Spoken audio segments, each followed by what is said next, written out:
Welcome to the lead nurture module, likely going to be the most popular module in this entire program. And the goal of this video specifically is to give you the foundation that you and your team need to be able to follow up with leads with the right intention, regardless of the offer, the source, where they came from. Remember that people don't care how much you know until they know how much you care. And remember that it's not as important as what you say as it is why you say it and how you say it. I was just on a call last week, and they were like, we really need some more sales training. And I was like, okay, what do you think you need help with? And they said, well, we think we need help with the script. And I was like, all right, well, it's rarely the script. It's usually these three things. It's usually, in my experience, the misunderstanding and lack of belief and conviction in why you're calling people. And what I found is that if you can show up with the intention that you're truly there to help people, that you're truly there to help patients, and you're completely selfless in your role, you will convert much better.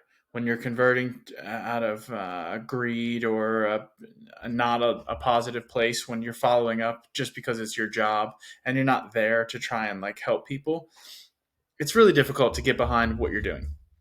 It's really difficult to get excited about helping people when you're coming from that place. So, whenever I start working with teams, these are the three things that I focus on first. We've got truth, fact, reality, and then I'll get into the three rules of sales here in a second.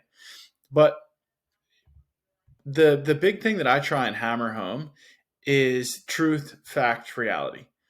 And when it comes to that, what I mean is the truth is that the prospect, wherever their contact information came from, you have their full name, phone number, and email address, reason that they wanted an appointment with you, and possibly even more information depending on the form that they filled out. The truth is, they gave you their information because you made them an offer to solve their problem.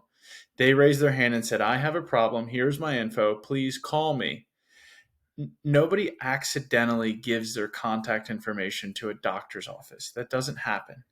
So remember that the truth is we made an offer, whether it's on Facebook ads, Google ads, our website, YouTube, SEO, wherever this person heard about our practice, we made them an offer. And the truth is they raised their hand and said, I want help. Now, the fact is there's a reason they did that.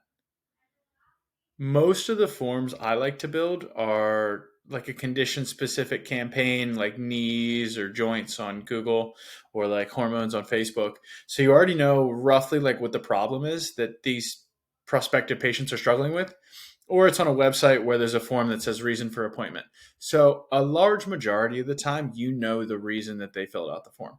But the fact remains that there is a reason that they gave you their contact information so that you could call them and email and text them. It's because they need help. So the truth is they filled out a form and requested an appointment. The fact is there's a reason they did that. And the reality is they are in pain and they do need help. Sometimes people are reluctant to ask for help. And even after they've asked, they're reluctant to accept it. But the reality remains they have a problem. They gave you their contact info because at some point they believed that you could help them solve their problem. So remember, the basics to getting your team excited about following up with people are leading with selflessness, leading with empathy, leading with wanting to genuinely help people and believing that we can. After that, we can get into tactics about what we're going to say on the phone. But the strategy that we're setting up here is that the truth is they filled out a form and requested an appointment. The fact is there's a reason they did that. And the reality is they are in pain and they do need help. If we can't believe in these three things, it's going to be really difficult to build up the courage to dial the phone.